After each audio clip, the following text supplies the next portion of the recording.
Saksikan Fakta Data hanya di Berita 1.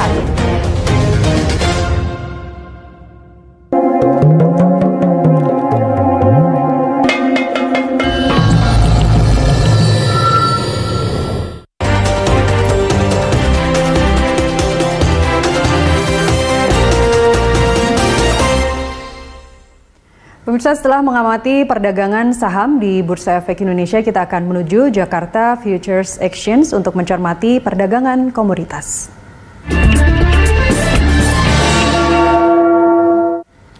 Untuk mengetahui perkembangan di pasar komoditas, kita telah terhubung dengan analis First State Futures, Teuku Azhar. Selamat pagi, Pak Azhar.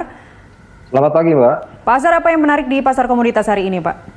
Pasar komoditas ini cukup menarik ya, Pak. Kalau kita bilang kondisi pada saat hari ini dan yang kemarin-kemarin ini cukup meningkat karena kita lihat dari CPO cukup bagus harganya dan juga permintaannya juga cukup tinggi dan juga di beberapa transaksi karena kita lihat memang ada pergerakan di komoditi ini, contohnya di emas itu juga ada beberapa koreksi yang cukup dalam. Tetapi juga kita lihat bagaimana komoditas-komoditas lainnya untuk kopi atau apapun juga masih bergerak cukup menarik kalau untuk di komoditas lainnya selain emas pada saat ini. Baik, kalau terkait emas, pergerakannya sendiri, apa yang mendorong, sentimen apa yang mendorong pergerakan emas?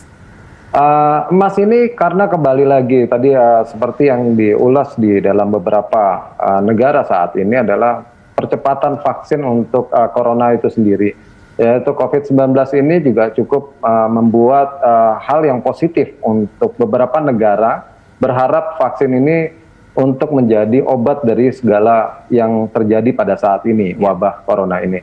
Nah, tetapi yang menariknya lagi di emas ini karena orang sudah melihat sentimen positif di dalam bahasa vaksin ini, akhirnya beberapa pergerakan emas ini agak sedikit terkoreksi, bisa dikatakan dalam selama 2 minggu.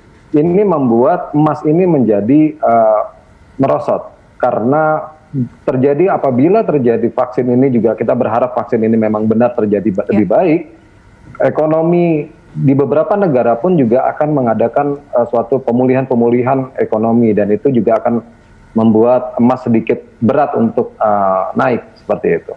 Baik. Jadi apa rekomendasi Anda untuk investor emas? Apakah akumulasi beli untuk saat ini atau hold saja? Untuk saat ini ya hold sementara karena ini untuk jangka pendek memang masih ada sedikit koreksi, tetapi kita lihat juga di kondisi di Amerika saat ini kemarin terjadi ada beberapa demonstrasi cukup besar juga di New York, di San Diego dan juga bisa dikatakan itu mempengaruhi. Yang kedua juga ada berita yang nanti malam The Fed akan mengeluarkan satu statement untuk bagaimana melihat apakah terjadi pengurangan suku bunga ataupun krisis nanti ini akan seperti apa. Nah, ini juga akan mendukung sekali pergerakan emas ini walaupun tidak terlalu signifikan, tetapi untuk para investor masih wait and see.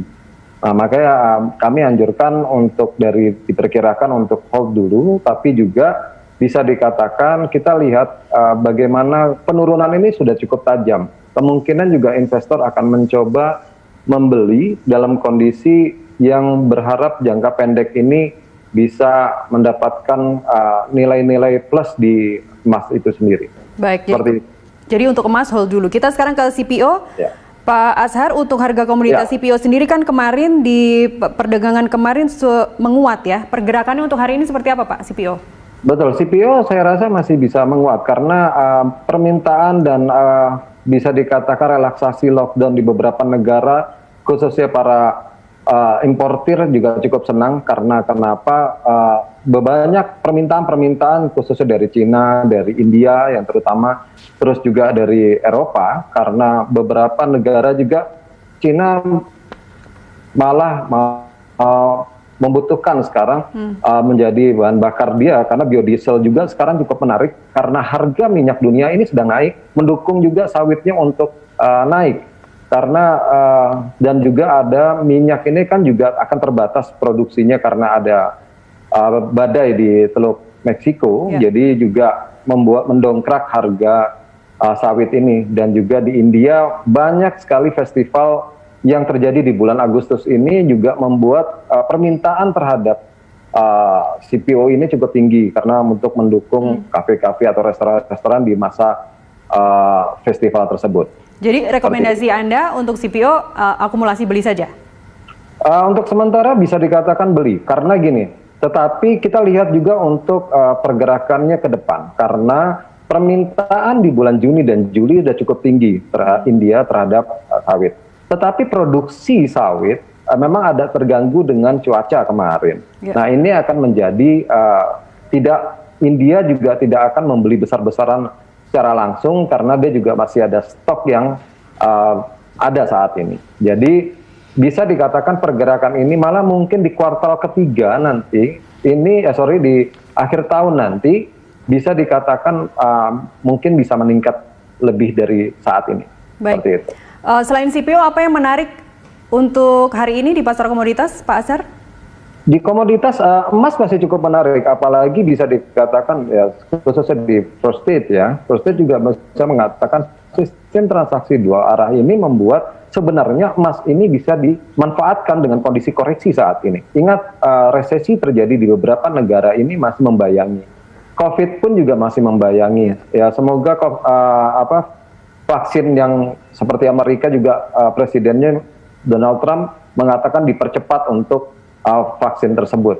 Nah ini juga berita baik termasuk di Indonesia. Semua juga berusaha untuk meningkatkan. Makanya memang itu akan mengurangi pergerakan emas apabila terjadi vaksin lebih baik nantinya ya. Walaupun itu yang kita harapkan. Tetapi untuk emas sendiri koreksi saat ini cukup menarik untuk para investor berpikir untuk menempatkan investasinya. Saya rasa seperti itu. Baik.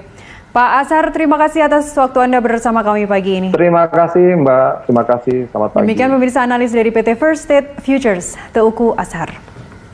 Dan pemirsa, sampai di sini IDX Opening Bell menemani pagi Anda. Anda bisa mengirimkan informasi dan juga saran kepada kami melalui email di redaksi@berita1.tv atau Anda juga bisa follow kami via Twitter, Facebook, YouTube, dan juga Instagram. Jangan lupa untuk menjaga jarak, pakai masker, dan cuci tangan sesering mungkin.